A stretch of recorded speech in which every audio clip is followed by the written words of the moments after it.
Welcome back to Louisiana. I am Samuel, and I just filmed a short video where I had a pair of scissors and I cut a stream of water out of a faucet and essentially made it stop flowing at the point where I snipped it. So in this video, I'm going to be explaining my thought processes about how I made this, what all went into it, and if it's possible for you to make your own if you want to do it. You can kind of take some tips from what I used. We're going to look at everything I used to make this video, the different techniques I used in the editing, and how I set up everything to make sure I could get the shot just right to where I could use the footage and edit it to make the final product of the video that I did. So I hope you're ready to watch this, and let's get started.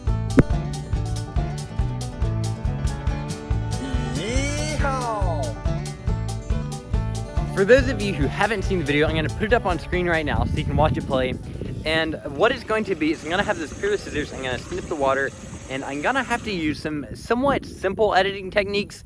Mostly going to consist of cropping and just lining up some footage and different layers. But I think using these simple techniques, I can create the video and it should look pretty cool. Now, obviously, I'm not entirely sure what the finished product is going to look like right now, but you guys have already seen it, so you already know what it's going to be like. So you can go ahead and judge me, and we're going to get started on this project. So let's go see where I'm going to film it.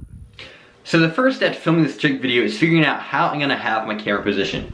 Here I have the tripod I'm going to be using, and I think I'm going to have my camera angle somewhere right around here. So there's a side view of the sink, and you can see everything, you can see all the handles, and you can see the water flowing and the sink, but it's going to be a little bit of a side view. So I think that's going to be the easiest way to edit this. So I'm about to set my tripod up, get my camera going, and see if I can get a slightly good looking test run of this video. This is, I think, going to be my final setup. My camera is set up, everything is trained how I want.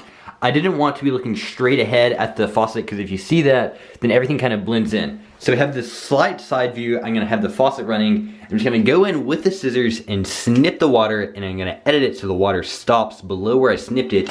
It should be a cool effect, and I'm going to see if I can pull it off fairly easily.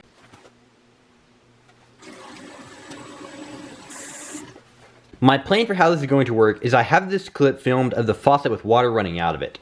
I waited a split second before I turned it on, so I also have a frame with the faucet with no water running out of it. So this is a faucet up here and then no water coming out. So in post, if I take this clip, overlay them like this, and then crop this down at the exact point where I snip the water with the scissors, it will appear that there's a faucet with water running out and then no water below this point. So I'm going to attempt to edit the video just like this and hope that everything looks fairly satisfactory.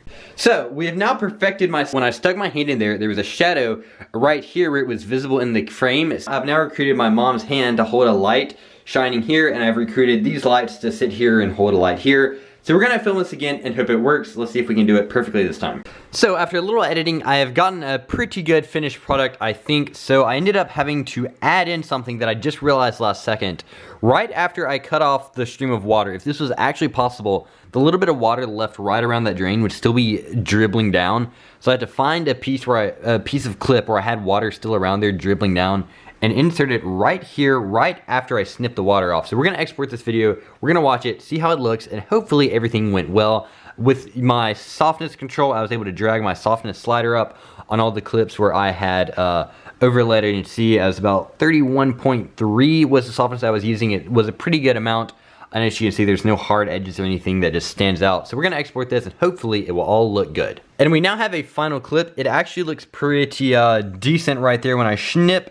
And everything flows pretty well. There's no hard cuts anywhere. There's no lines going through. So the softness really helped pick up this quality of this little clip here. So I'm gonna call that a good success. I hope you enjoyed this video. I certainly had a lot of fun making this short video and then explaining how I did everything. So comment down below if you'd like me to do stuff more like this in the future, where I do something, I make a short video, or do some sort of something, and then I explain how I did everything, kind of go through the steps and the processes I had while making that whatever it was, whether it's a short video or a cool photo I got or something like that. Comment down below if you like these behind the scenes and also kind of some tips for you guys. So I hope you enjoyed this video. If you did, please leave a like, subscribe to my channel, share this video with your grandmother, and I'll see you guys in the next one. Goodbye.